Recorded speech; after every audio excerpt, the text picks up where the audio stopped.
lọ Olúwa, máa jọba lọ Olúwa, ọba tá a kò lè rọ̀ lóyè, alágbára tí a kò lè ṣẹ́gun ní, ìjọba rẹ̀ dùn ọ̀rọ̀ ẹ̀yẹ o. Máa jọba Olúwa. Bible study. Want to appreciate you people that listen to us every Tuesday, and want to believe strongly that the Lord has been blessing you over there, and this evening will not be an exception. And your minister that has been ministering to you, particularly in this very lockdown, remains Pastor P.B. Oweye. But before he comes to the podium to deliver the message God has in mind for you, want to listen to the choir rendition. And we believe that the Lord will bless you as you listen.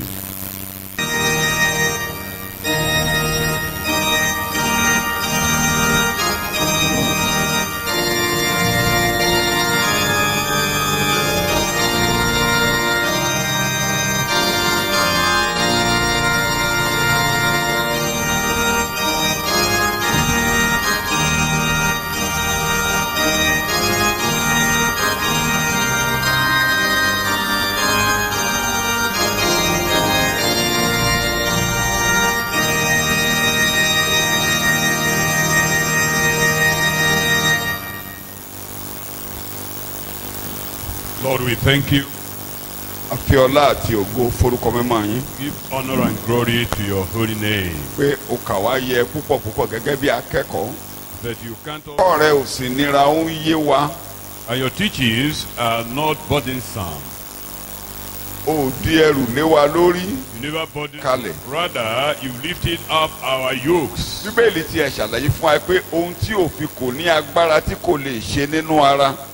Bible says what the law has no power to do in the Ọlọ́run rán flesh. ọmọ rẹ̀ ní àwòrán ara ẹ̀ṣẹ̀. But God sent his own son Àti in the body of gẹ́gẹ́ bí sin ẹbọ fún ẹ̀ṣẹ̀. and as a propitiation of sin, Láti dá ẹ̀ṣẹ̀ lẹ́bi nínú ara. to judge sin in the Kí a flesh, lè mú òdodo òfin ṣẹ nínú àwa. that all righteousness of the law might be So fulfilled in adúpẹ́ us. torí pé ẹ̀yin ni òdodo wa. We thank you because you are our Ẹ̀yin lẹ mú righteousness. òdodo Ọlọ́run ṣẹ nínú You've wa. accomplished God's Tí ẹ righteousness sọ in wá di us. òdodo Ọlọ́run nínú And Jésù you made Olúwa. us righteous So in kì í Christ ṣe Jesus. nípa ìwé tí a fi fádà tí a kọ sínú awọ. It's not according to the book written on scroll, Ṣùgbọ́n o kọ ọ̀rọ̀ rẹ sínú gbáàyà wa. but your word been inscribed on our hearts. So kò lè ní wá lára kí ìwé mọ́ tó yé wa. So it will not be very handsome Torí to us to ọjọ́ náà ń understand the bọ̀, ọjọ́ Bible. náà dẹ̀ ti dé. Because you said the day comes and that day Tí has àwọn come. olùsìtòótọ́ yóò máa sin bàbá. That the true worshippers will worship Wọ́n á the máa sin Father nínú ẹ̀mí. in the spirit Wọ́n á dẹ̀ máa sin ní òtítọ́. and in truth. Ọjọ́ náà ti dé lónìí. The day has come Tí ẹ today ti kọ wá ní ìlà àyà. that you circumcise Tí ẹ our ti fún wa hearts ní ìyè nípa and ẹ̀kọ́. you've given us eternal life. Adúpẹ́ lọ́wọ́ yín lọ́pọ̀lọpọ̀. Thank you abundantly Bí ẹ kà wá yẹ gẹ́gẹ́ bí ìran tí ẹ gbójú sí lára tẹ̀ ń retí táwọn áńgẹ́lì ń fẹ́ láti wò. that you count us worthy as the generation that the angels have been So expecting to gather. ìfọkànbalẹ̀ ìgboyà gẹ́gẹ́ bí Bíbélì ti sọ fún wa pé a ní ìgboyà láti wọ ibi mímọ́ nípasẹ̀ ẹ̀jẹ̀ ọ̀dọ́ àgùntàn. And therefore we have boldness to enter into the holy of Torí ọ̀nà holies by the tuntun blood of the àti Lamb. ààyè ẹ̀yà sí mímọ́ fún wa. Because you've sanctified there for us. Torí ìgboyà yẹn la fi wá dúró lálẹ́ yìí o. With the boldness we've come to stand before you Ọkàn wa tonight. sì balẹ̀ pé ìwé mímọ́ yóò yé wa. And we are persuaded that the Bible will understand Gbogbo the scriptures. olùgbọ́ nítòsí lọ́nà jíjìn rere ó ṣàyè wa dọ̀tun. The hearers both near and far, you will renew our Ó lives. ka ọ̀gọ̀ọ̀rọ̀ rẹ fún ayérayé ológo. And you count multiple of us now for your Á glory. jẹ́ àṣẹ́gun lórí ilẹ̀. And we will be overcomers in Ayé this wa yóò world. kó ògo bá ọ. Life will bring glory to Ní you. orúkọ Jésù ni mo gbàdúrà. Ẹ̀kọ́ bàbá wa Jésù olùgbàlà. We are still on the teaching of our Lord Jesus Christ, Lórí òkè Ólífì. the Olivet Discourse. Ẹ jẹ́ ń yàbàrà ẹ̀yin tí ó ẹ̀dà ìwé yìí. mo ti ní kẹ́ lọ sórí wẹ́bsáìtì wa tàbí kẹ́ lọ sórí Facebook page wa. You that are far away, you can go to our website or Facebook page and you get all the outlines. Wẹ́bsáìtì wa bí ẹ tẹ Gospel Church of the Living God á gbé jáde ṣùgbọ́n gclgng.com. If you just type that statement, gclgng.com, you will get everything downloaded. Gbogbo àkọọ́lẹ̀ Bíbélì tí a ń ṣe ló wà ń bẹ̀ pátápátá. All our Bible series are Bí ẹ there. tún lọ sí YouTube. YouTube. Bẹ́ẹ̀ bá ṣe ń gbọ́ ẹ̀kọ́ yìí lórí YouTube tí ẹ ń gbọ́ voice wa ẹ kàn rọra fọwọ́ tọ́ lábẹ́ báyìí gbogbo outline yẹn ló máa dà fún yín gbogbo nǹkan tá à ń sọ lábẹ́ ẹ̀kọ́ yìí ló wà ń If bẹ̀. you listen on YouTube and just click in or log in, you discover that all the outline will be out for you there. Ìdí ẹ̀ ni pé lẹ́yìn ẹ̀kọ́ yìí gbogbo ọmọ ìjọ yìí gẹ́gẹ́ bí ìṣe wa olùkọ́ni àti akẹ́kọ̀ọ́ olùkọ́ni á wo fáìlì yín á wo note tí ẹ̀ ń kọ́ lẹ̀ so mo máa gbà á máa go through bóyá lóòótọ́ lẹ̀ ń gbọ́ tí ẹ̀ dẹ̀ ní lọ́wọ́. The reason is that all the members of this church, after this lecture, we will want to go through your file, whether So, you are actually download there ẹ. for us. Tí Download ẹ everything. tí ẹ bá ní àǹfààní àti download ẹ yọjú sí wọn nílé ẹ̀rọ wọn á fún yín ní ẹ̀dà tí ẹ lọ ṣe photocopy ẹ̀ tí ẹ ní dání. If you don't have the privilege of downloading it, then you can see those are the communication section to get the copies. Ẹ̀yin Yorùbá ló lè ní ìṣòro díẹ̀ láti bí ọ̀sẹ̀ mẹ́ta tí a gbé Yorùbá yìí jáde ṣùgbọ́n gbogbo àwọn Yorùbá yòókù ló wà ló wà nílẹ̀. Only the Yoruba version we have a little problem for the past 3 weeks, but every other ones are there. Ẹ̀kọ́ kẹrin lórí ìdájọ́. The fourth series on judgment of nations Òun là ń wò lọ́wọ́. is what we are looking at today. Ẹ kàn jẹ́ ká ka ẹsẹ̀ ìkíní sí ìka ẹsẹ̀ 31 to 35 fún ìrántí àwọn ẹsẹ̀ yòókù àmọ́ àyọkà. Let's look at Orí verse ìkẹẹ̀dọ́gbọ̀n. 31 to 35. Orí ìkẹẹ̀dọ́gbọ̀n nínú Matthew ìwé chapter 25. kó lè ràn wá lọ́wọ́ fún ìrántí. nígbà tí ọmọ ènìyàn yóò wá nínú ògo rẹ̀ àti gbogbo àwọn áńgẹ́lì mímọ́ pẹ̀lú rẹ̀ nígbà náà ni yóò jókòó lórí ìtẹ́ ògo rẹ̀. When the Son of Man comes in his glory, his majestic and splendor, and all the holy angels with him, then he will sit on the throne of his glory. níwájú rẹ̀ àti kó gbogbo orílẹ̀-èdè jọ yóò sì yà wọ́n sí ọ̀tọ̀ kúrò nínú ara wọn gẹ́gẹ́ bí Ó ti tó. olùṣọ́ àgùntàn ti yà àgùntàn rẹ̀ And he kúrò. will separate them, the people, from one another, as a shepherd separates his sheep from the goats. Ìpadàbọ̀ Jésù nínú ògo. The return of Jesus in glory. Bí a ṣe sọ nínú àwọn ẹ̀kọ́ tí ó ti kọjá fún ìrántí. As contained in our previous study, Gbọ̀ngàn. as a reminder, Gbọ̀ngàn yìí kì í ṣe ọ̀run. this judgment environment or hall is not heaven, please. Inú ayé níbí ni. It is in this world. Ìgbà ìdájọ́ yìí ìgbà tí Jésù bá ń bọ̀ nínú ògo ni. This judgment will take place when Jesus will come in glory. Yóò kó gbogbo orílẹ̀-èdè àgbáyé jọ síwájú rẹ̀. The nations of the world will be gathered before him. Yóò wá ya àgùntàn àti ewúrẹ́ nípa bí a ṣe He kà will ní. separate the sheep from goats.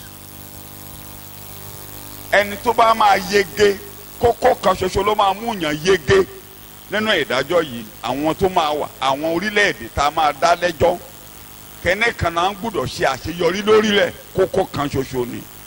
For any nation to be exonerated from condemnation under this government, there is one thing that nation has to do. Nǹkan tán bá ṣe sí ẹni tí àwọn tí Jésù pè ní arákùnrin òun ló máa mú wọn ṣe àṣeyọrí níbi gbọ̀ngàn ìdájọ́ yìí. Their attitude or behavior, relationship with Jesus' brethren will determine whether they will be condemned or justified. nínú ẹ̀kọ́ wa tó ti kọjá a ti fìdí ẹ̀ múlẹ̀.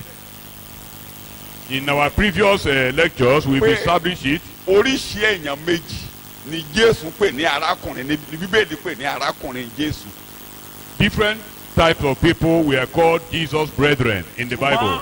Ṣùgbọ́n nínú ẹ̀kọ́ yìí But wọ́n ti in bọ́ this sínú lecture- àìpara tó wà níwájú wa. In the this àwọn lecture, àwọn arákùnrin Jésù ni àwọn Júù tó gba Jésù gbọ́. àwọn yẹn máa gbàgbọ́ nígbà ìpọ́njú nígbà tí aṣòdì á máa ṣe ìjọba ìka rẹ̀ lórí ilẹ̀ ayé tójú àṣẹpọ̀n ayé. àwọn Júù tó gba Jésù gbọ́ ní ìgbà yẹn gangan ni ẹ̀kọ́ yìí dojúkọ gẹ́gẹ́ bí arákùnrin tó máa gbanú wàhálà kọjá.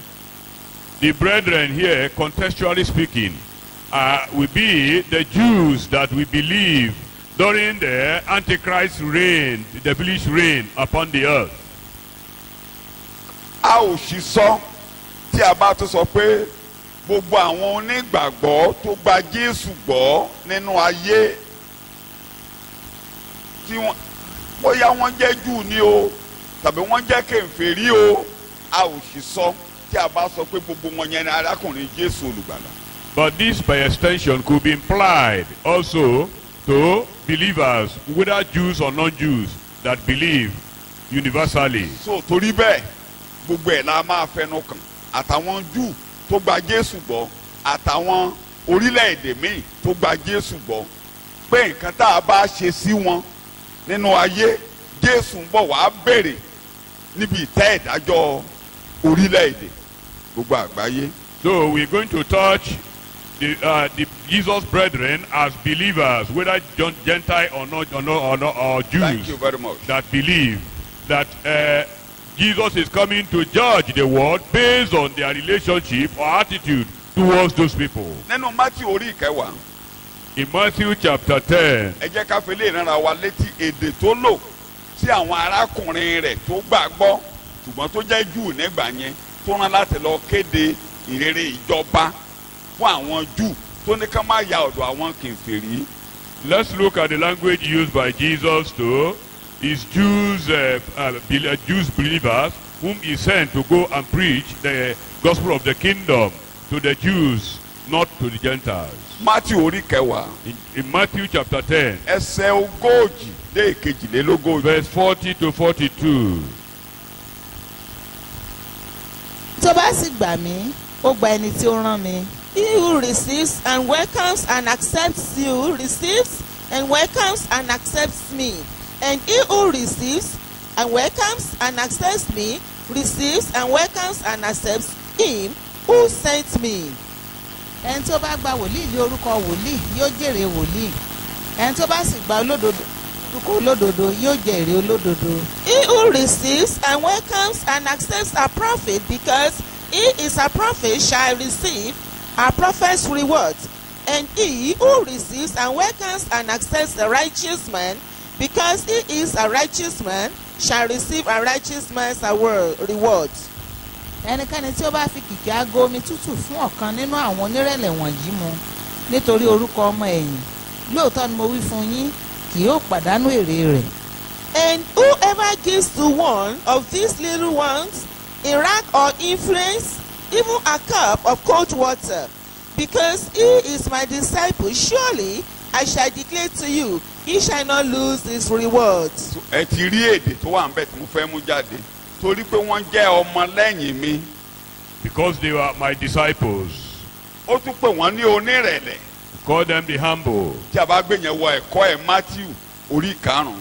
To link that with Matthew chapter alábùkún ní 5. àwọn fún àwọn onírẹ̀lẹ̀ Blessed are they, torí tí humble, wọ́n ní ìjọba because ọ̀run. theirs are the kingdom of àwọn God. onírẹ̀lẹ̀ ló ń wọnú ìrere Jésù The olùgbàlà. humble are integrated in the gospel of the Lord ìjọba Jesus. Ọlọ́run nínú ọkàn ọmọ ènìyàn àwọn yẹn lọ Ọlọ́run dá mọ̀. The kingdom of God in the heart of man are known by God.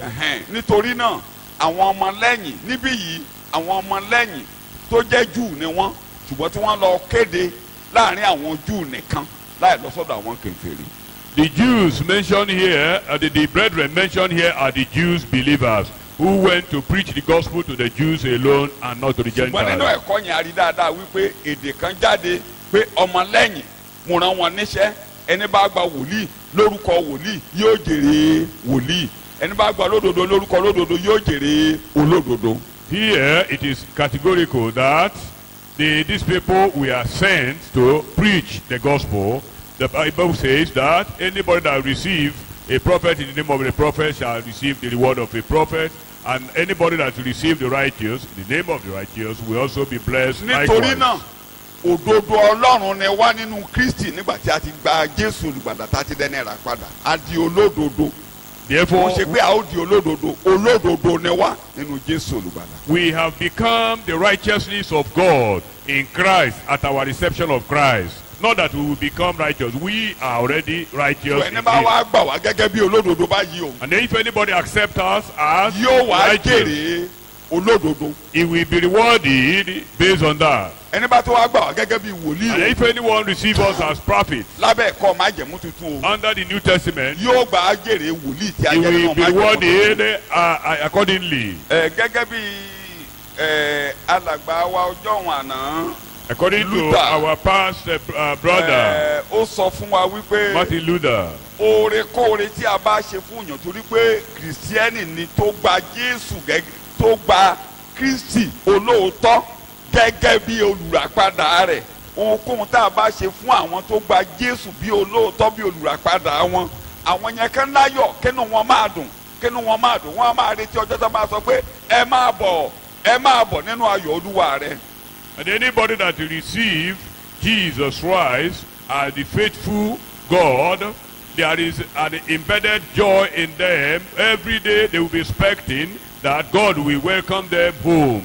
ẹni tó bá ṣe oore-kóore fún wọn And therefore, if anyone does good to them, tó bá ṣe oore-kóore fún wọn if anybody does any good to tàbí them, ẹnìkan ń jìyà nítorí ìrere or anyone suffering because of the gospel, ẹnikẹ́ni tó bá ṣoore fún wọn anyone that shows compassion to them, ó ní kẹ́ni yẹn fọkàn balẹ̀ he said that the person should be rest pé nígbà assured tí Jésù bá that dé when Jesus comes, á ní kó máa bọ̀ nínú ayọ̀ he Olúwa will rẹ̀ invite him to the joy of his ẹ̀yìn Lord. la fẹ́ wò lálẹ́ yìí And that's what we want to examine mẹ́rin tí mo tonight. ṣe máa débẹ̀ mo tún máa tẹnu mọ́ Remember, àwọn tó máa ṣoore yìí those who will do mo máa good, ṣàlàyé ẹ̀ dáadáa láìpẹ́ kì í ṣe oore tí kèfèrí ṣe bí kò ṣe àwọn wọ̀nyí náà wọ́n ti gbàgbọ́ wọ́n ní gbàgbọ́ nínú Jésù wọ́n gbẹ́kẹ̀lé Jésù pé ó máa pín wọn lérè torí bẹ́ẹ̀ ni wọ́n ṣe ń ṣoore fún àwọn olódodo wọ́n á dẹ̀ jèrè olódodo. these people that do good here are not just a Gentile or moralists who just do something Thank good, you. but they are people that actually have the mind that Jesus is coming,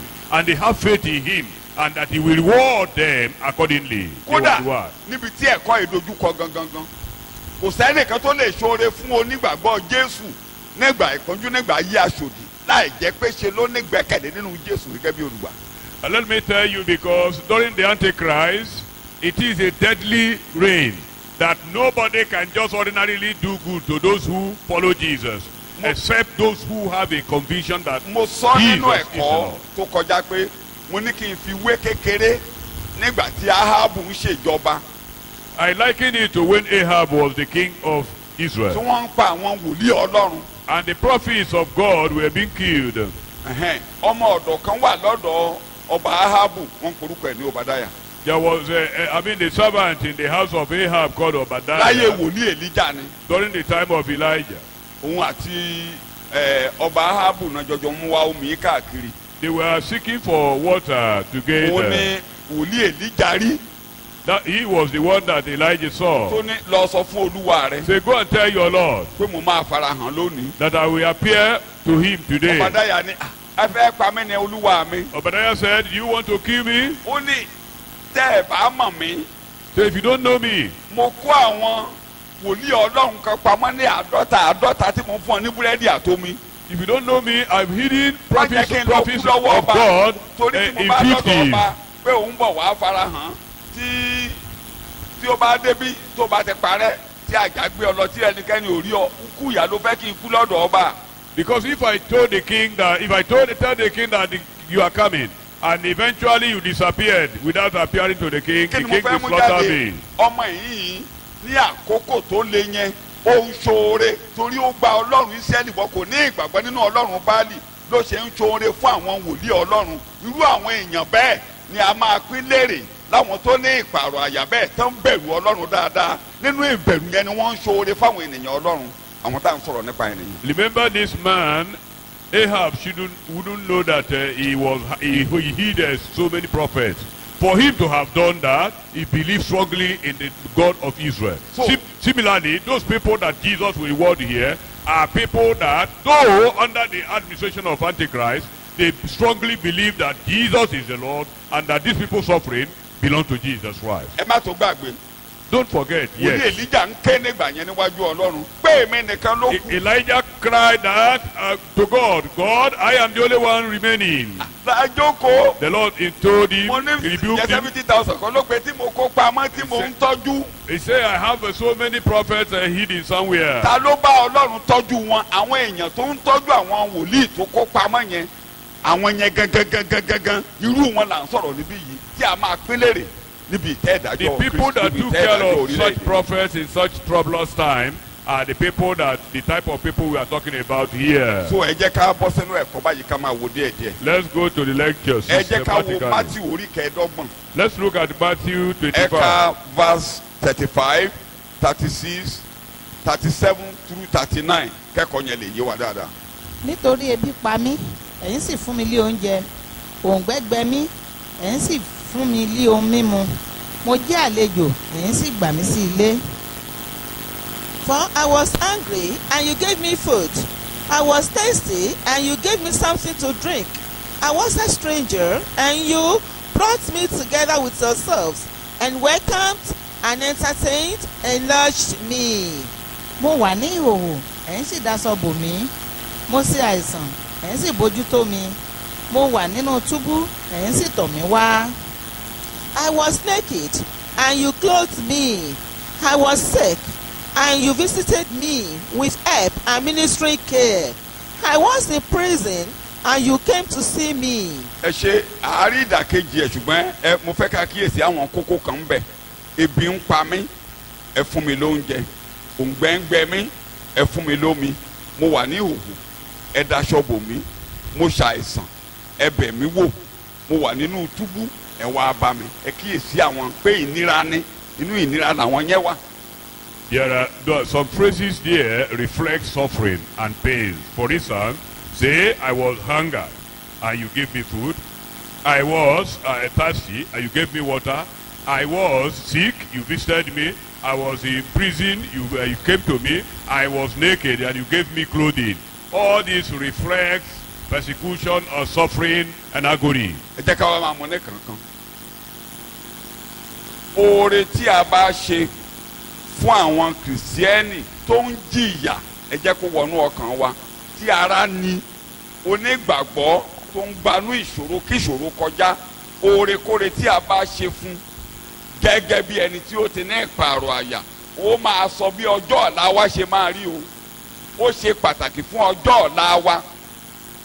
Any good or benevolence done towards suffering Christians determines one's future. Whatever good you do to them, Jésù máa rí gẹ́gẹ́ bí pé òun lè ṣoore fún. Jesus will see it or perceive it as though to him. Ìyẹn máa sọ ibi tá a máa parí ìrìn àjò wa sí láyérayé. And that has to tell about our eternal destination or destiny, where we are ending our life. Èdè tí mo ń tẹnumọ́ lẹ́ẹ̀kan ni mo wá tún fẹ́ tẹnumọ́ níbí yìí. Èdè tí Jésù ń lò yìí, ó kan àwọn tó ní ìmọ̀ rẹ̀, tó mọ̀, tó gbà á, tó mọ̀, tó mọ̀ dáadáa, tó ní bẹ̀rù rẹ̀, tí a pààrọ̀ àyà rẹ̀. Àwọn ló ń bá sọ̀rọ̀. Àwọn yẹn ló lè mọ ìdí pàtàkì tá a fi ń ṣoore fún àwọn tó gba Jésù gbọ́. So you want to believe with me that the people that will do this good at this critical period will definitely be people that have known him, they were persuaded of him, they know that to do good to his children implies doing it to Ẹ má Jesus. gbàgbé ẹ̀dá burúkú kan ń gbénú ènìyàn. Don't forget there is a very terrible nature living in Ẹ̀dá man. ìmọ̀tara ẹni nìkan. That is egotism, a spirit of selfishness. èrò ọkàn ọmọ ènìyàn lójoojúmọ́ kìkì kéne kìkì ibi. And the thought of man every day is evil. oníkálukú ló ń dáàbò bo ara rẹ̀. Every human being protects ẹ̀mí for àwáwí ló ń himself. gbénú ènìyàn. ẹ̀mí àwáwí ló ń The gbénú spirit gbogbo èèyàn of pátápátá. excuses kódà dwells in ìkà man. ló ń gbénú ọmọ ènìyàn kò sí ìṣòro nínú ọmọ ènìyàn rárá. Naturally, man is intrinsically wicked. ara àwọn àmì ẹ̀dá tuntun ní ìpààrọ̀ àyà tá ń fúnyàn tí a máa fún wa ní ẹ̀dá Kristi gẹ́gẹ́ bí èdè Bíbélì tí a ṣe ẹ̀dá Kristi nínú yín. One of the wonderful experience of salvation is that the nature of God or the nature of Christ is put in you. a wá yọ ẹ̀dá Ádámù kúrò. And the nature of Adam will be òun la fi ejected. sọ pé bí ẹnikẹ́ni bá wà nù Kristi ó di ẹ̀dá. And that's why the Bible says if anyone is in Christ is a new creature. ẹ̀mí ẹ̀dá tuntun yẹn ìrònú rẹ̀ òun ni Paul ṣe ń kọ́ wa ní orí 12 ìwé Róòmù pé mo fi ìyọ́nú Ọlọ́run bẹ̀ yín tí a ti pààrọ̀ aya rẹ̀ yìí o ẹ dé títún nínú ìrònú yín. Paul corroborates this in Romans chapter 12 that I appeal to you, my brethren, I appeal to you that you should get renewed in the spirit of your mind. ẹ̀ẹ́dẹ̀ẹ̀dẹ̀ tuntun láì ka Bíbélì. And there is no way you can perfectly Hey, have the tuntun a láì bá Ọlọ́run kọ́ renewed wọrí. mind without reading the Hey, the Bible tuntun and láì walking with gbẹ́kọ̀ọ́. God. Without listening to the teachings of the Bible, your mind kódà cannot be renewed. ìgbà tí Paul ń bá àwọn ará Éfésù sọ̀rọ̀ When Paul spoke to the Ephesian church lórí kẹrin nígbà tó ń ṣàlàyé in chapter ó ní tó 4, bá jẹ́ pé òótọ́ lẹ ti gbóhùn rẹ̀ if it's actually you've heard his gẹ́gẹ́ voice, bí òtítọ́ ti ń bẹ nínú Kristi. according to the truth in Christ ẹsẹ̀ Jesus, kọkànlá nìyà ò ní ká Verse 11. kọkànlélógún ó ní nítorí náà ẹ fi ìwà yín ti àtijọ́ sílẹ̀ therefore abandon your old eléyìí tó kú lifestyle, gẹ́gẹ́ bí ìdíbàjẹ́ ìwà the one that ìdíbàjẹ́ hangs on the kí ẹ degeneration gbé and the ẹsẹ̀ 42 corruption, kí ẹ gbé ọkùnrin tẹ́ tó ń nì so wọ̀ that you put on the new man. ẹ gbé ọkùnrin tẹ́ tó ń nì Put wọ̀ on the new man. ìgbà tó bá tẹ̀síwájú ó wá bẹ̀rẹ̀ sí í ka àwọn ìwà burúkú tẹ̀lé Eventually, he's tí ẹ setting gbúdọ̀ the sílẹ̀ bad behavior that must be nígbà tó bá abandoned. tẹ̀síwájú ó ní ẹgbẹ́ mi ìṣòro wọ̀ See, we ẹgbẹ́ put on the ìyọ́nú powers of àti bẹ́ẹ̀ mercy bẹ́ẹ̀ lọ. and So, goodness. àwọn tí ó máa ń gbé aṣọ ìyọ́nú wọ̀ Those who normally put on the garment of compassion, ìgbà tí Jésù máa ṣẹ̀kọ́ yẹn nínú Matthew orí karùn-ún the church say Matthew chapter 6, when Jesus was to give the nígbà lecture, tó ní ká jẹ́ pípé bí bàbá wa ṣe jẹ́ when pípé he said we should be perfect kì í ṣe because our God pípé is kì í perfect, ṣe pípé bóyá a ti di kì í ṣe pípé àìlẹ́ṣẹ̀ pípé nínú ìfẹ́ pípé nínú ìṣoore bàbá yín tó ń rọ̀jò sí oko ìkà àti oko èèyàn oko eléwu ènìyàn àti oko èèyàn dáadáa ẹ̀yọ́nú ẹgbẹ́ ìyọ́nú wọ̀ ẹgbẹ́ ìṣoore wọ̀. the perfection there is hanging on love. Perfect in love, perfect in compassion, like your God that causes rain to fall on both the good and the wicked people. bí irú ẹ̀dá Ọlọ́run tó jẹ́ pé nígbà tí a wà láìlera ní àkókò tí ó yẹ Kristi kú fún àwa aláìwà bíi Ọlọ́run. Just like God, while we were still sinners, Jesus died for the ungodly. kákúkú fún ẹ̀ṣẹ̀ kékeré yanjú ẹ̀ ẹ̀kọ́ ẹ̀ṣẹ̀ kékeré tó yẹ pé àwọn èèyàn gan ti fẹ́ sọ di ó fẹ́ má nítumọ̀ púpọ̀ Ọlọ́run fẹ́ aráyé tó bẹ́ẹ̀ gẹ́. Just like the Bible says, for God so loved the world. kí ló fi hàn pé ó fẹ́ aráyé tó bẹ́ẹ̀ gẹ́. How do we know that he loved ó the world? ṣoore tó ga jù fún ayé. He gave the greatest ó fi ọmọ rẹ̀ kan great ṣoṣo fún gift ayé to the world. fún ìràpadà. He gave his only son to the world for redemption. ìṣoore la fi ń mọ àmì ìfẹ́. Goodness is a manifestation, Ó manifestation fi of Kristi love. gbénú yín. If we do good or give, àwọn it àpótẹ́lì means tiẹ̀ that the kọ́ love wa of Christ ẹ is má not. máa fi ẹnu fẹ́ràn The o. apostles taught us that we should ẹ not love in words bàbá alone. Jòhánù sọ ẹ fẹ́ràn Jòhánù orí kẹta nìyà ò ní máa ká John- tí ẹ bá First dé John ẹsẹ̀ chapter 17 3. níbẹ̀ ẹ má fi ẹnu mo fẹ́ràn rẹ I love you. Don't just say I love you verbally. ẹ má tún fẹ́ràn bí ìfẹ́ àwọn ọmọ wẹ́wẹ́ àwọn alágbèrè I love you torí tọrọ mo fẹ́ kú torí tí ẹ báyìí it's not eros it's not it should not eros be eros last ìṣerú ìfẹ́ yẹn or ìfẹ́ pàkánpàkán pé ohun tó bá ti ṣe fún mi mo tún ṣe fún ọ ìyẹn ò ṣèfẹ́ ìyẹn ò ṣèfẹ́. is not the love for what you want to get from the person is not actually genuine love. it's not even affection according to C.S. Lewis ó pín ìfẹ́ sọ́nà mẹ́rin C.S. Lewis ó pín sọ́nà mẹ́rin call one eros one affection one friendship the other one is agapao. So the type of love we are talking about here is agape love. Eléyìí tó jẹ́ pé ó lè rúbọ. It can sacrifice without necessarily expecting reward. Tí o tẹ fẹ́ kó yin pé o ṣe nǹkan kan fún ọ. Not even expecting your appreciation. Kèfèrí ò ní yẹn ni tí o pààrọ̀ àyà ò lè ṣe. Unbelievers don't have that. Ṣé ẹ rí àwọn tí a pààrọ̀ àyà wọn? For those whose hearts are not Tí a ò circumcised. lè ṣerú ẹ̀ fún. Àwọn ń bọ̀ níbi ìdájọ́ agbágun iná ni wọ́n ń bọ̀. So ilé yóò kàn wọ́n. Òun la fi sọ pé ewúrẹ́ àti àgùntàn níbẹ̀ yẹn àwọn orílẹ̀-èdè yẹn láàrin wọn láti mí àrí àwọn tó ní pààrọ̀ àyà nígbà yẹn ẹ má gbàgbé ìgbàlà ló wà lọ́kàn Ọlọ́run ó fẹ́ gba ayé là. Remember, the people, except one is born again, he cannot manifest agape love. And during all these processes of Antichrist and problems, many people will be saved all over the world. They are the people that we are actually referring to here. Ọlọ́run gba ayé là lọ́wọ́. Remember, God is at salvation work now. Nígbà tá a bá ṣe ìgbàsókè Ọlọ́run á tó máa ṣiṣẹ́ ìgbàlà lọ nínú ayé. And even after the rapture, salvation work ní àkókò continues. ìpọ́njú ó máa gba àwọn kan là. During the great tribulation, God will save some. Ẹ má gbàgbé bó ṣe ń gba Júùdà náà làwọn kèfèrí kan máa rí gbàlà nígbà. Remember, as he will be saving the Jews, even non-Jews will also be saved. Àwọn tó rí gbàlà nígbà yẹn. Those who are saved then, ìpọ́njú yẹn kọjá tán that pass through yẹn the kọjá. persecution, Wọ́n á máa ṣoore fáwọn onígbàgbọ́ tí they yà ń will, jẹ they nígbà will yẹn. be doing good to believers who suffer there. Ìgbà tá a bá wá dà àṣòdì lẹ́jọ́ tán. And so after judging the Tí Antichrist, Jésù bá wá sọ̀kalẹ̀ and sínú ayé. Jesus now is here on Ó wá earth, máa kó gbogbo orílẹ̀-èdè jọ. he will gather all Kó nations tó bẹ̀rẹ̀ ìjọba ẹgbẹ̀rún ọdún. before the millennium reign. Àárín wọn ló ti máa rí àgùntàn. Among them he will see Àárín sheep, wọn ló ti máa rí he will ewúrẹ́. see goats. Àwọn ewúrẹ́ yẹn ni kèégbọ́ kèégbà tó jẹ́ pé olórí kòkó ni The wọ́n goats alágídí ni are wọ́n. stubborn and Àti sọ̀rọ̀ arrogant. kọjá nínú ẹ̀kọ́. Àwọn àgùntàn yẹn ni àwọn tí ó ní ìrẹ̀lẹ̀. The sheep are the Tó bá humble Jésù gbọ́ that nínú have wàhálà accepted yẹn. Jesus Tó during dẹ̀ the jẹ́ pé trouble. ara tù wọ́n díẹ̀ wọ́n wá ń ṣoore. Let me call them kí mi lo èdè Bíbélì. Let me call them secret disciples. Àwọn ọmọlẹ́yìn tí ò farasin ènìyàn bíi Nikodemu, Joseph, Aramantia, àwọn ọmọlẹ́yìn tó farasin. You could liken them to Joseph, Arimathea, and Nicodemus. These are hidden disciples. Ṣé ẹ rí i pé ọjọ́ tó le tí a ò lè rí Pétérù tí Pétérù ní kí ṣẹ̀pọ̀nà gbé ohun tó bá mọ Jésù rí tó ṣèpèlérà rẹ̀ lórí àkókò yẹn ni Joseph, Aramantia jáde tí Nikodemu jáde tí wọ́n tọ̀ Pílátù lọ tí wọ́n béèrè òkú Jésù.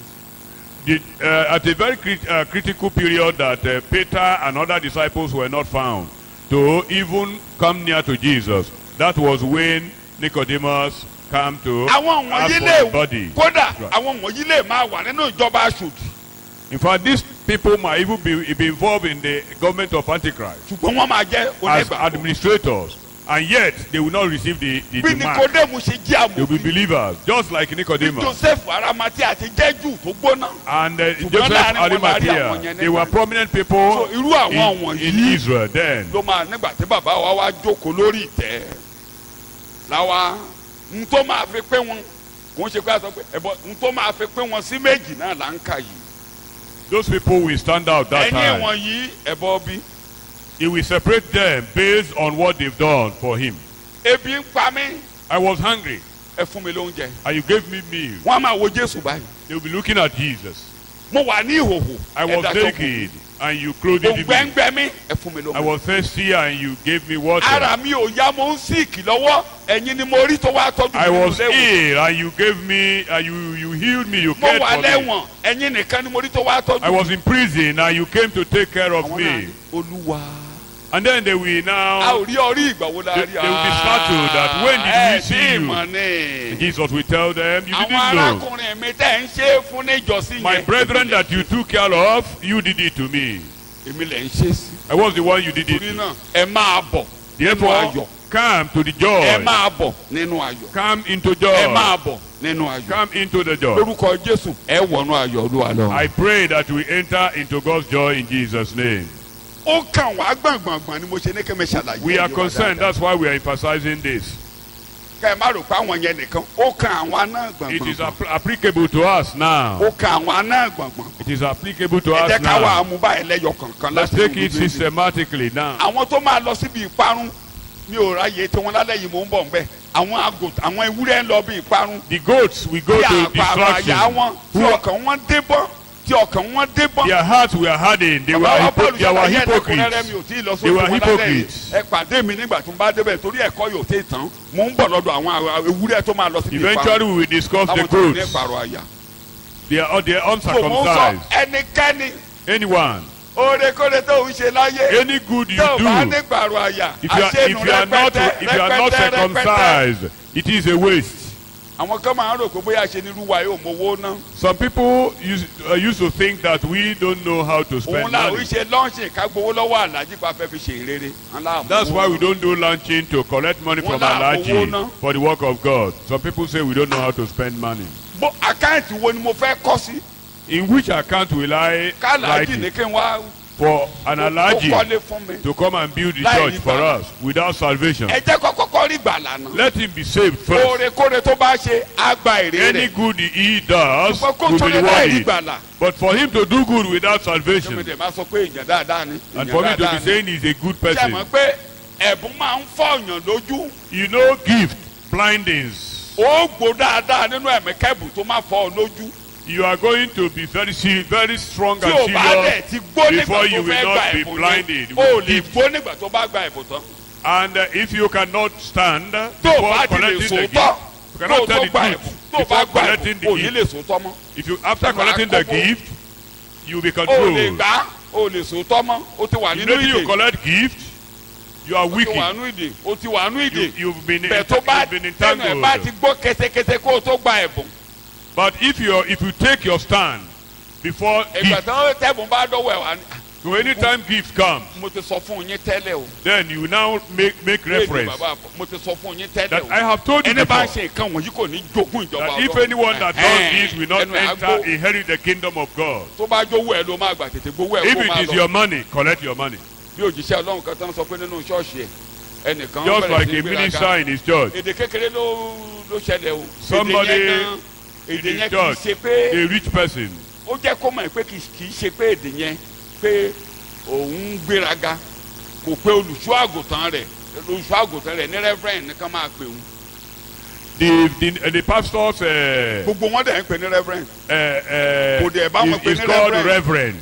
reverend, and he Ó ní refused kì í to ṣe tó call fẹ́ him kò reverend. ní reverend ṣùgbọ́n ọkàn rẹ̀ ò bá wọn lọ kò ní gbàgbọ́ nínú nǹkan táwọn ń ṣe Now the man of kò ní God told ìtẹríba nínú ọkàn rẹ̀. the man of God told her that reverend is just a mere title. It has nothing to do with the kingdom. ó ní kán But calculate he gbogbo owó perceived that gbogbo that owó tó jẹ́ woman, pé ó ti dá the fún heart iṣẹ́ was ìránṣẹ́ not ó with ní him. kán calculate ẹ̀ kan kò ní lọ́wọ́ kó máa lọ síbi kó lọ sọ́dọ̀ ẹni tó gbàgbọ́ tó ní gbàgbọ́ nínú ẹ̀ tó lè tẹríba fún pé tí ò bá ti lè tẹríba fún un ó ní kò lè ṣàǹfààní nínú iṣẹ́ ìránṣẹ́ òun. He told the woman that once you cannot bow down and respect me, you cannot benefit under my ministry. So he handed over all the offerings of that woman to her to go to somebody that she trusts. tètè lọ sọ́dọ̀ òjíṣẹ́ Ọlọ́run tó lè tẹríba fún tó o bá ti lè tẹríba fún wa o lè ṣàǹfààní kankan tètè máa lọ so a ò bẹ̀bẹ̀. If you cannot respect us and submit, our message cannot benefit you. So you go to someone that you respect and bow to. kọ́lé tí mò ń gbé. Even if you are the one that built the house I'm living, without bowing down. kọ́lé gba owó ẹ̀ kó máa lọ. If it is money, collect your money and Máa go. lọ. mo dẹ̀ máa ń ṣàkíyèsí pé ọ̀gọ̀ọ̀rọ̀ àwọn tí ó jẹ́ pé ó tẹríba yẹn ẹ̀ẹ́rì wọn tẹrù náà máa ṣe lọ tẹrù. And those people that humble themselves, they do it with all trembling of God, so not ẹ arrogantly. jẹ́ ká ń kókó bíi mẹ́rin kí torí àkókò wa ń sáré kókó àkọ́kọ́ Take oore ṣíṣe point. fún àwọn Júù tó gba Jésù ẹ jẹ́ ká wò ní Bíbélì. That is benevolent Bóyá ó bá towards Bíbélì. suffering Jews believers. àmú lọ́nà bíi mẹ́ta oore ṣíṣe fún àwọn Júù tó gbàgbọ́ oore ṣíṣe fún àwọn kìrìsìtẹ́nì tí ò ń ṣe Júù nìkan oore ṣíṣe fún àwọn oníwàásù tàbí òjíṣẹ́ Ọlọ́run. So we look at it from two perspectives: benevolent towards suffering Jews believers, benevolent towards all suffering believers, and benevolent towards preachers and ministers of the gospel. Hébérù orí ìkẹwàá. In Hebrews chapter 10, olùkọ̀wé Hébérù jẹ́ kó yé wa torí ó ń kọ̀wé yẹn sí àwọn Júù tó gbàgbọ́. the Ó jẹ́ kó yé wa. writer he wrote to the Jews believers. Ní orí ìkẹwàá In chapter 10, ẹsẹ̀ ìkejìléníọgbọ̀n. in verse 32 Ẹ jẹ́ ká kàdé ẹsẹ̀ ìkẹrìnléníọgbọ̀n. to 34, Bíbélì ń sọ̀rọ̀. ṣùgbọ́n ẹ rántí ọjọ́ ìṣáájú Bẹ́ẹ̀ ni. nínú èyí tí nígbà tí a ti ṣí yín lójú ẹ fi ara da wàhálà ìjìyà ńlá. But be ever mindful of the days gone by, in which, after you were first spiritually enlightened, Ẹ rí i pé àwọn tá ń kọ̀wé síbí àti làwọn ní ojú nínú ẹ̀mí. the people written to here, their eyes have been spiritually Ẹni tí enlightened. àbá la ojú ẹ̀ kò lè faradà kò lè rúbọ. Anyone that have no revelation of God cannot sacrifice, Ohunkóhun tó bá ṣe cannot jeopardize his agbéraga life. ènìyàn ni. Whatever he Ṣé does la máa fẹ́ lálórí is ohun tó bá ṣe? out of Ṣùgbọ́n pride. alàyín ní ojú. But your eyes have been Ẹ wá ní opened, ẹ̀mí ìfaradà bíi and Jésù you have olùgbàlà. the spirit of Bíbélì lè kà. perseverance like Yes. Jesus. you lápá endured, kan you endured a great and painful struggle. Yes. lápá kan nígbà tí a sọ yín di ìran wíwò nípa ẹ̀gàn àti ìpọ́njú àti lápá kan nígbà tí ẹ̀yin di ẹgbẹ́ àwọn tí à ń ṣe bẹ́ẹ̀ sí.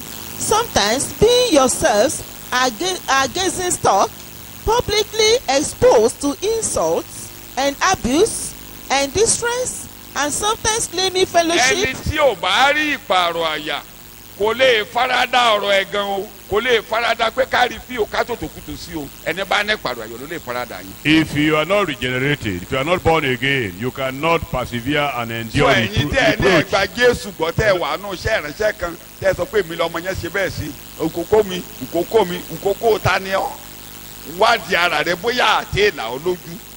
You must be insulted. A gbọ́dọ̀ rí ọfín, a gbọ́dọ̀ tó ìtòkùtò sí ọ, kò sí tá a lè fi ṣe ọ.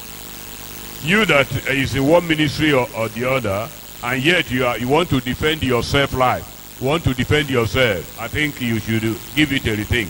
Because people will reproach you Yes. and despise you. nítorí ẹ̀yin bá àwọn tí ó wà nínú ìdè kẹ́dùn Bí tí mo lọ lẹ́ẹ̀dẹ́ yẹn. ẹ sì fi ayọ̀ gba ìkólọ ẹrù Ẹ yín. ṣe àwọn tí à ń jẹ níyà, you are speaking English. For you did sympathize and suffer along with those who were in prison. Ẹ̀mí ẹ̀wọ̀n tá a pààrọ̀ àyà ló ń bá wọn tá a gbé sẹ́wọ̀n kẹ́dùn tó máa ń ṣáájò wọn tó máa ń wá wọn rí ẹni wà nù àsàn ló máa ń ṣáájò rẹ̀ mí ìbánikẹ́dùn á máa bá wọn kọ́ wọrin. So àwọn wọ̀nyí àwọn Hébérù yìí tó gba Jésù yìí wọ́n ń ṣe é nígbà náà fún àwọn ẹgbẹ́ wọn tó gbàgbọ́ tí wọ́n gbé sẹ́wọ̀n. Those who are born again find it easier to have compassion for those who are suffering. The Jews believers here, they did that to the other Jews that were in prison and suffering. Ẹ jẹ́ kí n padà sọ́dọ̀ Paul apostole Let's go back to Paul the Apostle. níjọ àkọ́kọ́. In the Hébérù iṣẹ́ àwọn apostoli orí ìkọkànlá. in Acts chapter 11. Ẹ jẹ́ ká wo ọ̀rọ̀ sọtẹ́lẹ̀ kan tó jáde lẹ́nu wòlíì kẹ́ wá wo ipa tí ìjọ sà fún àwọn Júù tí yà ń jẹ. Let's look Verse at the 28 to prophecy 30. that came out from a prophet and the part played by the Jews. Verse nígbà tí ọ̀kan nínú wọn tí a ń pè ní Verse 28 Ágábù sì to dìde 30. yes. ó ti pa ẹ̀mí sọ pé ìyàn ńlá yóò mú ká gbogbo ayé èyí tí ó sì ṣẹ dé ọjọ́ Kíláúdù Késárì. And one of them, named Agabus, stood up and prophesied through the Holy Spirit that a great and severe famine would come upon the whole world. And this did occur during the reign of Claudius. àwọn Kí ni ìjọ ṣe? àwọn ẹ̀yìn sì torí pinnu àkókò. Yes. olúkúlùkù gẹ́gẹ́ bí agbára rẹ̀ ti tó Bẹ́ẹ̀ni. láti rán ìrànlọ́wọ́ sí àwọn arákùnrin tí ó wà ní Ẹ̀rí bẹ́ẹ̀ ni So wọ́n that pinnu. Yes. Sọ̀yìnbó So ẹ̀. the disciples resolved to send relief, each according to his individual ability, in proportion as he had prospered. To Ìsọtẹ́lẹ̀ ló the ti brethren jáde who o. lived in Judea. Pé èèyàn máa mú o. Ìjọ ti dìde pé kò yẹ káwọn ọmọ Ọlọ́run tó wà níbẹ̀ yẹn kéèyà jẹ wọ́n. Oníkálukú ti bẹ̀rẹ̀ sí kẹ́rù jọ. Wọ́n ti ń pinnu. Ẹ̀mí Jésù nínú wọn ló ń jẹ́ kán ṣe yẹn fún àwọn Júù ẹgbẹ́ wọn tí ìyà máa jẹ. The prophecy came out that famine will come. They didn't wait till it comes. Everybody started spring into action and started providing the necessary needs of the people. tẹ́ ẹ bá ń wo a ò ní ká bẹ̀ ẹ máa délé ka gbogbo ẹ̀. Jacob orí kìíní ẹsẹ̀ kìíní àwọn tí Jacob kọ̀wé sí ni àwọn Júù tó gbàgbọ́ tí inú níbí ní tú káàkiri gbogbo tí inú níbí ní tú káàkiri ló kọ̀wé sí. If you look at James chapter 1 verse 1, the epistle was written to the Jews that were at the diaspora, the Jews that were dispersed through persecution. Ó wá dé 27 ó wá ní tó bá jẹ́ pé lóòótọ́ lẹ ti gbàgbọ́ ẹ̀yin tí mò ń kọ̀wé sí o ìgbàgbọ́ tó jẹ́ ìgbàgbọ́ tí Ọlọ́run kà sí ni ẹni tó jẹ́ mímọ́ tó ń bójútó àwọn opó tó ń bójútó àwọn tí ìyà ń jẹ nínú ìpọ́njú wọn tí ẹ̀ bá ṣe ó ní tó dẹ̀ yára rẹ̀ sọ́tọ̀ kúrò nínú ayé tó yára rẹ̀ sọ́tọ̀ kúrò nínú ayé tó dẹ̀ ń bójútó àwọn tí ìyà ń jẹ onígbàgbọ́ ni. He got to verse 27 and told them that if you believe, as I know you believe, you should separate yourself from the stain of the world and take care of the widows, the fatherless, and those who are in agony or suffering. Nígbà tí ìrere bẹ̀rẹ̀, when the gospel ẹ má started, gbàgbé Jerusalem ló ti bẹ̀rẹ̀. it started in Jerusalem. Ó dẹ̀ dé Samaria. He got to Samaria. Àárín àwọn Júù ló ti bẹ̀rẹ̀. He started from among the Jews. Inú níbí nìyẹn pọ̀ tó jẹ́ pé. The persecution was so severe. Sọ́ọ̀lù ni olórí àwọn tó ń gbógun ti àwọn tó And gbà. Saul was the leader of the persecutors. So ogun yẹn le púpọ̀ púpọ̀. There was a stiff opposition Tó in jẹ́ pé Jerusalem. ìyà ń jẹ gbogbo àwọn tí ó gba Jésù gbọ́ nígbà náà. Those who believe in Jesus were Ẹ má persecuted gbàgbé and they ẹ̀rí rẹ̀ ó suffered. ní òun gba lẹ́tà lọ́dọ̀ olórí àlùfáà. Paul says he got letter Pé from ká the máa high priest ti gbogbo àwọn tó bá gbàgbọ́ mọ́lẹ̀ ká máa fìyà jẹ to wọn. lock up all that believe Jesus. Ìgbà táwọn pa Stephen ó ní mo wà ń bẹ̀ ó ní ẹni tó máa sọ Stephen lókúta ẹ kaṣọ yín wá ẹ sọ lókúta torí ó ń pa. When Stephen was stoned, Paul was the one that collected the garments from those people that were actively ìyá gbé mi involved. lọ sí kókó kejì oore fún àwọn tó bá gbàgbọ́ bóyá Júù ni wọ́n o tàbí kéfèrí ni wọ́n. They are also good or benevolent towards all suffering believers, whether Jews or Gentiles. Nínú Bíbélì nígbà tí wọ́n. In the Bible during their own time, Inú níbí ní sọ àwọn onígbàgbọ́ dasán. Wọ́n dasán. persecution Wọ́n ráyè ṣiṣẹ́. Wọ́n ráyè ṣe kankan. neutralized the effort Ó of the sọ wọ́n dá Christians, láì ní kankan. and they were almost Oníkàlùkù alẹ́ wọn nílé alẹ́ in wọn lẹ́nu iṣẹ́. abject poverty and miserable. Tòní inú níbí ní ti máa ń jẹ́ kí iṣẹ́ kó bọ́ lọ́wọ́ ènìyàn. Till today, persecution can, eject you out of your job. Láyé Obama, During Obama's reign, àwọn dókítà tí ò bá gbà mo ń gbọ́ ẹnìkan sọ lórí ìkíní ó lóun ò gbà ó ní wọ́n sọ pé kóun máa pe obìnrin lókùnrin ó lóun ṣe tòun bẹ́ẹ̀ ìṣe dókítà kóun lè kó obìnrin lókùnrin òun dẹ̀ lè kó ọkùnrin lóbìnrin dáhùn pé transgender àti bẹ́ẹ̀ bẹ́ẹ̀ lọ ti dé. the doctor that opposed transgender during Obama's reign, there are the doctors that refused to wọ́n obey. gbógun ti àwọn onígbàgbọ́ tó ní ilé iṣẹ́ ibi tán ti ń ṣe kéèkì àwọn tó kọ̀ tí wọn ò ṣe kéèkì fún àwọn obìnrin méjì tó fẹ́ gbéra wọn níyàwó lọ́kọ láya wọ́n ti ilé iṣẹ́ wọn àwọn tó gbógun ti àwọn tí ò ṣe kéèkì fún wọn. The Christians that have a bakery industry where cakes are made for couples who refuse to make cake for two females that want to marry each other, their company will close Tailor down. tó kọ̀ láti má ran aṣọ obìnrin fún ọkùnrin wọn á gbógun tì. A tailor that refused to sew women attire for a man tó will rán be wage war against. If you títí refuse, dọ̀la ni ogun ń lé tí àwọn tó bá gba Jésù. persecution is always there for Christians, those who believe Christ. irú àwọn yẹn ò rí iṣẹ́ gbà. Those people will be prevented from getting jobs as expected wọ́n á máàkì ṣọ́ọ̀bù rẹ gẹ́gẹ́ bí ànántẹ́mà. because your shop will be tagged.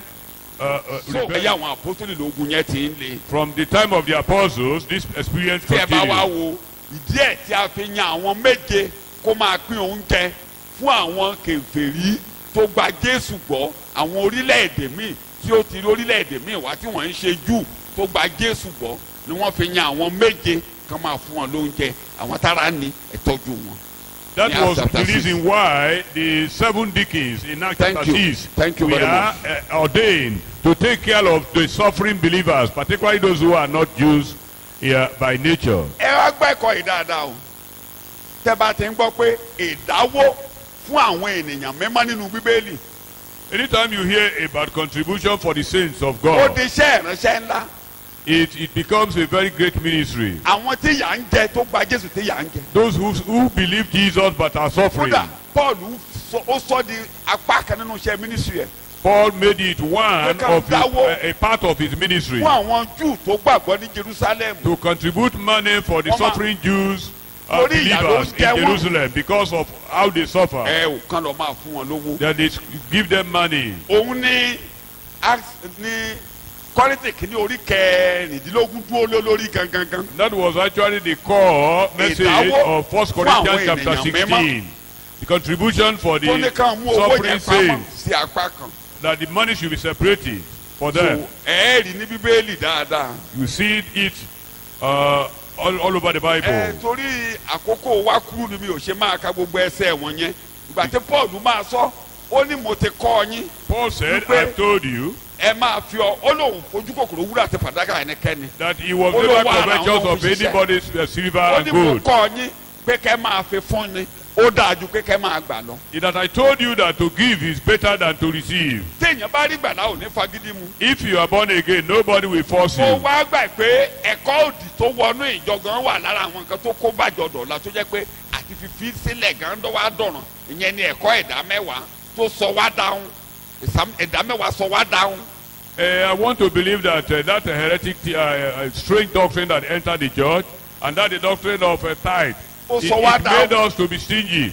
ó àlejò ní pátápátá ṣe máa jẹ̀mú tuntun. In fact, àlejò tithe is strange Àlejò into the pátápátá. New Testament. arákùnrin kan ló ń sọ̀rọ̀ lánàá.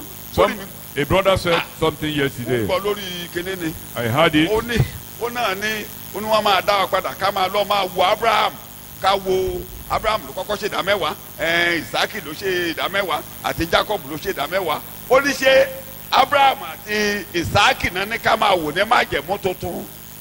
He said, if people make reference to us that Abraham paid tithe in Genesis chapter 14 and Isaac paid and so on. Ó Now he lẹ́nìkan- asked them, are those people the ó people lẹ́nìkan we ṣoṣo should be tán ní looking ká máa at wò in the New ní Testament? Hébérù orí kejìlá ó ní ká àwọn ẹlẹ́rìí tó yí wa ká àwọn Abraham ẹlẹ́rìí tó yí wa ká ní chapter 11 àwọn ẹlẹ́rìí tó pọ̀ yí wa ká ṣùgbọ́n ká gbójú kúrò lára wọn báyìí kí a máa wo Jésù olùpilẹ̀ṣẹ̀ àti. He said that in Hebrew chapter 12, the Bible instructs us to be looking unto Jesus, the author and finisher of our faith. ẹni nítorí ayọ̀ tí a gbé ká. Someone that because of the ó joy wá ahead farada of him, ìnira he ó wá endured farada ìyà. suffering, So àwa náà gbọ́dọ̀ contradictions. farada láti fún we also must endure to give. ó ní òun ní gbogbo wa fi ń tọrọ nínú ìjọ. That's why people aláìṣòótọ́ ni beg wá in the church. àwọn ni wá ó ní ẹ bá wo ìjọ májẹ̀mú tuntun wọ́n ń ṣe ju agbára wọn òótọ́ dẹ̀ ni. In Gbogbo New wa mọ̀ Testament, tó kọ́ yín nínú ẹ̀kọ́. They did more than Wọ́n á talẹ̀, their wọ́n á power. gbélẹ̀. New Testament church, early àwa máa church. fi èrírú owó sílẹ̀ ní gbogbo wa fi dáhùn àti dáhùn nínú ìjọ. Today, people just give àti ṣèrànlọ́wọ́ fáwọn tára ní ti dùn. a little Tó bá ti san táì. to give Wọ́n á ti gbà pé helping hands to those who are suffering. àṣì ọ̀run lé ọ lórí. becomes What very is tithe? difficult. Foreign to the New Testament. ó sọ wá dáhùn pátápátá. Tithe Stingy has made us stingy. ó sọ ìjọ di Because àfọwọ́tálẹ̀. once you give 1/10, then you are Àfọwọ́tálẹ̀. you are satisfied that you have done all. and ọ̀pọ̀lọpọ̀ gan òtẹ̀ jólóòtọ́ nù And táìtì people yẹn. are not even faithful in giving tithe. ẹni tó ń gba 200 ẹni tó ń gba bíi 5 million. Somebody that kò ní received jẹ́ 5 ká mọ̀ pé million, 5 million ló ń gbà. he will not allow people to know that he a received kàn ju 5 owó kan tó million. tóbi díẹ̀ sílẹ̀ tí ò tó He táìtì. just give a little tó bá dẹ̀ ti sàn huge yẹn a amount, lóun ti ṣe rere. and then he will continue to àwa máa brag. tọrọ oníkàlùkù that he àwa has máa done tọrọ àwa máa good. fọwọ́ tálẹ̀ àwọn kan wá máa jìyà nínú ìjọ. And some people will the be church suffering in of the God is church. so rich. kò mo ń fọ bẹ́ẹ̀ bẹ́ẹ̀ mo máa parí ẹ̀kọ́ sí àtọlọ́rọ̀ àti tálákà ló gbọ́dọ̀ dáwọ́ gbogbo wọn ní ìjọ gbogbo yín máa nú ẹ̀kọ́ ìjọ Macedonia wọ́n ṣe ju agbára wọn ìdáwọ́ fẹ́ èèyàn mímọ́ ni wọ́n ṣe ju bí wọ́n ṣe tó wọ́n tún ṣe ju agbára wọn lọ. The Macedonian church, they did more than their own strength out of their debt poverty. torí pé wọ́n ti mọ̀ pé èrè ọjọ́ ọ̀la ni fún wa gẹ́gẹ́ bí because they orin. know that there is reward ahead of them. Olúwa jẹ́ ká débi èrè o. May the Lord help us to be there. Ìgbà tá a bá ń mú bébì ìgbà mo máa ń sọ fún yín tí mo bá ń sọ fún wa ní màá mú yín níbi bébì pé kò yé yín torí pé inú ẹ̀lẹ́ ti jáde pé tí ẹ bá ṣe rárá ẹ kàn bẹ̀rẹ̀ pẹ̀lú kékeré tí wọ́n ń ṣe nígbà yẹn. Better covenant, we are under a better covenant. It is Ẹ̀jẹ̀ when ìwúrẹ́ àtọ̀dọ̀ àgùntàn. we want to relate with you Ẹ̀jẹ̀ as a Jésù tó rà wá baby padà. that we normally tell you that at least you shouldn't give less than the Old Testament. But that one, we have a better covenant. Àwọn náà sọ wá dà pátápátá. So ìnira tó dé bá ìjọ The suffering of the church. gbogbo wọn dẹ̀ fi ọkàn síbẹ̀ And all of them concentrated. láti máa ṣe oore. They concentrated giving. Ẹ má gbàgbé nǹkan tí Jésù And in tẹ́wọ́n doing níbi good. tá a kà yìí.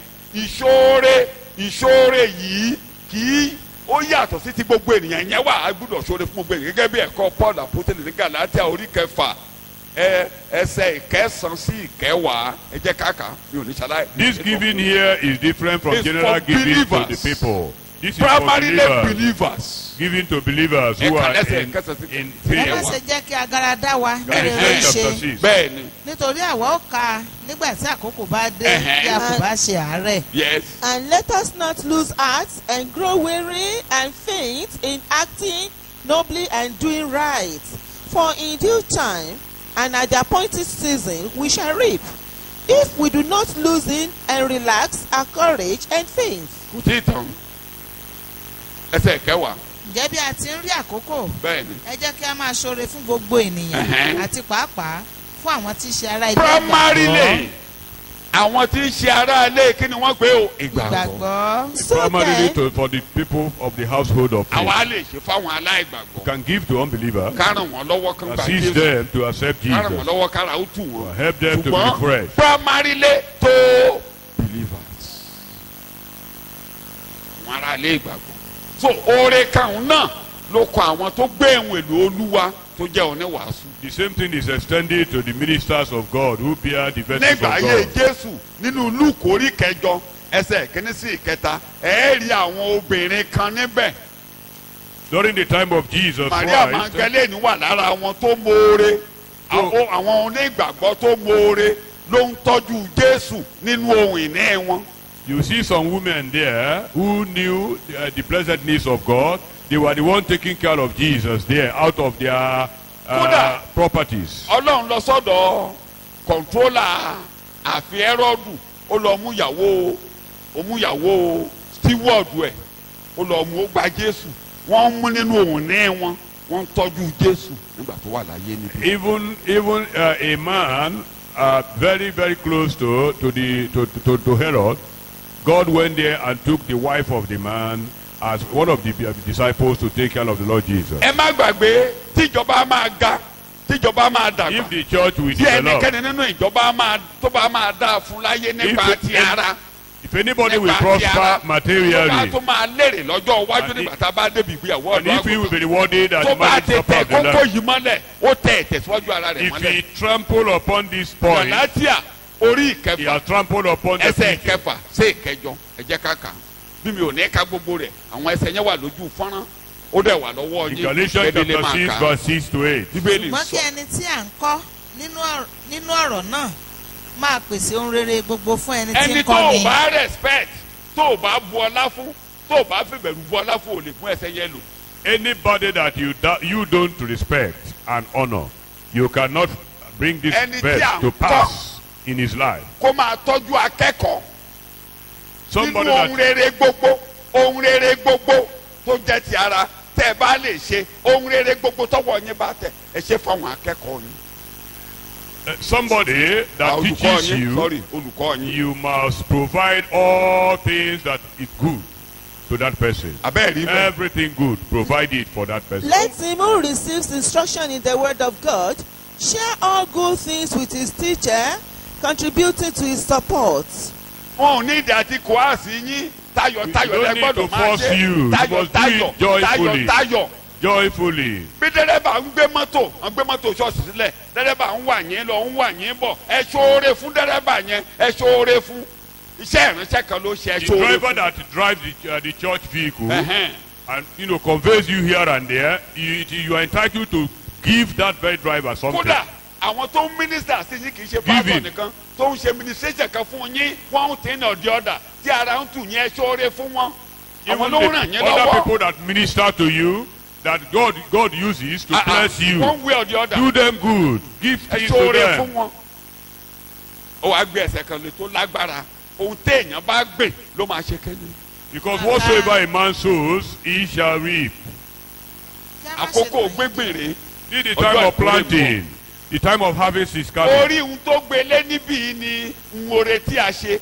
You are sowing a seed and you will reap whatever you sow. ẹ̀ka torí àkókò mi ti lọ ni mo fi ń kánjú. kí a má ṣe tàn yín jẹ. bẹ́ẹ̀ni. a kò lè gan Ọlọ́run. bẹ́ẹ̀ni. nítorí ohunkóhun tí ènìyàn bá fúrúgbìn òun ni yóò sì so ká. òun gan Ọlọ́run when you don't give, When you don't take care of the suffering, you don't take care of minister, you are deceiving yourself and you are deceiving God.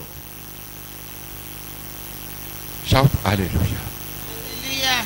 Shout hallelujah. hallelujah. Shout hallelujah. hallelujah. ìgbà tí Paul máa bá Timothy sọ̀rọ̀ when Paul was to talk to Timothy ní orí karùn-ún in chapter 5, ó ní ọlá ìlọ́po méjì. you should give double honor ìtumọ̀ rẹ̀ níbẹ̀ to those who take care yẹn of ẹ̀ẹ́dì ní you. translation tó dáa ẹ ti ẹ̀ka òyìnbó ẹ̀ verse 17 and 18 ẹ̀ẹ́dì pé kì í ṣe pé yàtọ̀ sí pé ẹ dọ̀bálẹ̀ fún wọn. ẹ apart tẹríba from fún wọn. prostrating. Some of us are so proud we cannot honour leaders, we cannot honour men of God, we can't honour them. kódà mo máa gbógun ti àwọn yẹn tán bá ti lè tẹríba fún wọn kán lọ wá ṣọ́ọ̀ṣì nínú ṣọ́ọ̀ṣì níbi tí mo dé a jẹ́ pé wọ́n ń ṣara wọn. I will not take it easy for those who are arrogant, who might be arrogant towards the ministers of God in this church. No. Yorùbá gan ń pariwo lé Tinubu àmì kéèlè lórí ó lọ sí ọ̀dọ̀ ààfin ó jókòó níwájú Ọọ̀ni of Ifẹ̀. Even the Yorubas, they condemn Tinubu irúmọlẹ̀ gbogbo Yorùbá for sitting one-on-one with the jókòó bẹ́ẹ̀ Ọọ̀ni torí olówó. instead of prostrating because he was rich. tí ò bá jẹ́ pé àwọn ọba He tó should gbéra wọn wẹ́lẹ̀ honor the. á dẹ̀tẹ̀ tààfin jáde. But because all our kings have been kingship have been politicized, they are more or less they are more or less àwọn ọba ló gbéra wọn politicians. wọ́lá Is by kò ní farare jáde láàfin irú eléyìí tó ń tò láàfin Òṣogbo nígbà election pé òun lówó ju gbogbo Òṣogbo òun lówó ju gbogbo Ọ̀ṣun. as he was talking during the election of Osukuba èdè ló máa election bọ́ sínú owó rẹ̀ wọ́n in the palace, èdè. he was saying he was richer than the whole of Osun. lẹ́yìn ìgbà tó bá kó láàfin tí wọ́n máa láàrin oṣù méjì á If máa we still have tọrọ royal absolutism, when we have kings that are kings, he cannot go scot-free. so kẹ́ ẹ̀ mọ̀ pé ẹ bu ọlá fún àwọn tí ọlá ń ṣe. We must give honor unto whom honor ọlá is due. ìlọ́po kejì ẹ kọ́kọ́ tẹríba alákọ̀ọ́kọ́ ìkejì ọlá ìlọ́po kejì ẹ fún wọn ní ohun gbogbo tó bá jẹ́ ti ara. Give them whatever material things you have. kókó kan tí Jésù pè ní ìdánwò ló jẹ́ ń bí yìí o and títí dọ̀la pé ọjọ́ ọmọ lẹ́yìn the acid test of discipleship is giving. pé a fẹ́ mọ̀ ọ̀pọ̀ ọmọ lẹ́yìn ni ọ́ tó ọjọ́ Jésù wà ṣoore wà fílẹ̀. You must give if you are a child of God. You are a follower of Jesus. Giving is part of your kí ni lifestyle. gbogbo wa fi ń sasọ́dọ̀ Jésù. Why do we go to Jesus gbogbo ilé today? àdúrà lónìí ẹ̀mú wa fún mi ṣe là ń gbà lọ́wọ́ Jésù. Every day we Jesus receive from gives. Jesus because he gives. If he has given you, you must give out. lọ́fẹ̀ẹ́ là á fún yín kílẹ̀ ẹ̀ san sí. Freely were you given, and so you should give equally. Scanty giving is not tolerated. Restricted giving is not tolerated. Both the poor and the rich are to give alike. A máa tẹ̀síwájú lọ́jọ́ mẹ́jọ. A ṣe tayọ̀tayọ̀. We must do it joyfully, wholeheartedly. Ọjọ́ òní ni àtọjọ́ ọ̀la wa. It Ọjọ́ òní wa ni o. it determines our today and tomorrow. Ẹ̀rí báyìí. You see now, Ṣé àwa máa yà lẹ́nu ẹlòmíà ní kò mátà á ní kò sí some pàtàkì. people will say Ẹlòmíì ò it tẹ̀ fẹ́ kán doesn't sọ̀rọ̀ tàbá ti matter. sọ̀rọ̀ pé kán gífù nù ṣọ́ọ̀ṣì tá à ń ṣe It lẹ́yìn. doesn't Ṣé matter. ìyẹn ò ṣe pàtàkì? Kò mátà. Kí People ni will say Jésù ṣe gbé that kalẹ̀ is- níbi ìtẹ́ ìdájọ́? Why should Jesus use this at the judgment seat? ó dẹ̀ ń lò fún àwọn orílẹ̀-èdè tó gba Jésù àtàwọn tí ò gba Jésù. He applied it to Yardstick tẹ̀sí ẹ̀ lẹ́yìn other tó wọ́n ní nations. gbàlà. The yardstick of his test is how did you take care of my ministers? How did you take care of the people of God? How did you take care of them? Nítorí gbé kalẹ̀ kílẹ̀ ṣe tọ́jú wọn sí. Ó yá èmi lẹ tọ́jú. Èmi lẹ tọ́jú. when you take care of them, Èmi lẹ tọ́jú. you've taken care of Jesus. Ẹ tọ́jú mi ni. You've taken care of me. Ẹ̀mí mi máa bá a kọ́ wọrí o. The Lord, the Holy Spirit will Àwa gẹ́gẹ́ bí be ẹni with tó ní us. pààrọ̀ tó ní ẹ̀dá Kristi náà. We that have the nature of Christ Tó in máa us, lọ síbi ìgbéyàwó ọ̀dọ́ àgùntàn làwọn ń lọ kì í ṣe ìdájọ́ that orílẹ̀-èdè. will ascend to the marriage supper of the Lamb, not to this one. Ṣé ẹ mọ̀ pé ìtẹ́ ìdájọ́ Kristi là á pété wa. You know, our own is judgment seat of Christ. It's different from this one. Níbi tá a ti máa gba èrè gbogbo tá a ṣe Where we will be rewarded of all things gbogbo we've done for tẹ́ ẹ̀ránṣẹ́ Him. tó ṣe. Ṣé Paul ń sọ pé Ọlọ́run ò ní gbàgbé kì í ṣaláìṣòótọ́ tí yóò gbàgbé oore tẹ́ ẹ ti ṣe God is not tí ẹ sì ń unrighteous. ṣe nítorí orúkọ. God is not unrighteous to forget what you have Ẹ done má and what you fọjú are tí kókó doing. yẹn ń tí ẹ bá in ti His ṣe name. torí ìtàlẹ̀ ti ń ṣe. Whatever Ew. you do it because of Ew. the Lord Jesus Christ. Àwọn Ìjẹ̀ṣà ní gbàgbọ́ òkè oyè tó ń pe àbúrò ẹ̀ nínékè ni nígbà tó bá ti ń kúnlẹ̀ fún àbúrò rẹ̀ ta ló ń kúnlẹ̀ fún Jésù olùgbàlà. An elderly person can prostrate for a younger one. Ọlá tó Who bá fi is a fún minister? àwọn wọ̀nyí pé ó jẹ́ It's not to that person, but to talẹ̀ God. fún ọlá fún o Jésù. When you give honor to God's ministers, you Tó are bá not ti ní giving it to ìkókó that rẹ̀ person, ó but to ti di èèyàn Jesus. búburú ó ti de wúrẹ́ ìkókó mi ìkókó wọ wo ìkókó wọ ẹlẹ́ṣẹ̀ ìkókó wọ ẹni ìparun ìkókó wọ ẹni ọ̀run àpáàdì. But if you are arrogant that how can someone like me bow down to this small minister? No, you are disregarding Jesus Christ. Tó àbá Ọlọ́run sọ̀rọ̀ lálẹ́ yìí. We will talk to God this Ẹ̀mí evening. orí ọ̀fẹ́ ìkóbàlẹ̀ wa. Oh Lord, give me the Kí grace a máa fayọ̀ ṣe ń gbogbo tá a bá ń ṣe. to do all things Kí a for máa you fẹ̀rẹ̀ lẹ́sẹ̀. joyfully, Kí a máa wo Jésù pé Jésù là ń ṣoore and fún. to look at Jesus Ká ṣe ń gbogbo as láti the mú ìrere one we are tẹ̀síwájú. doing it for. Ẹ má bá a kọ́ wọ̀rin. And the Holy Spirit Jẹ́ ká will take gbàdúrà care lórúkọ of Jésù Olúwa wa. us. Let us pray in Jesus' name. Thank you for the privilege given to us to listen to your word again. Thank you for enlightening us to know the importance of taking care of your church, both young and old, male and female, the less privileged, and your ministers at all times. We are asking for the grace to risk some things. Ask for the grace to surrender. We ask for the grace to dedicate, to commit ourselves, knowing fully well that all these are done to you. Lord, you give us the grace in Jesus' name. Amen.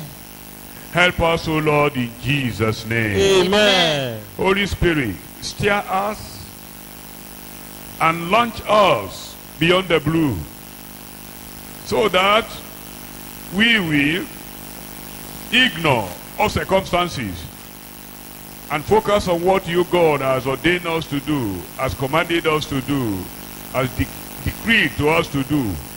Lord, we ask for the grace that you give us, both the hearers who are far away on there, and your entire church. You revive us again and give us the grace to do all this according to your will, in Jesus' name. Amen. Thank you, Father. Thank you, Lord. In Jesus' name I pray. Amen. The love of God, the Amen. fellowship of the Holy Spirit Amen. be with us now and forevermore. Amen.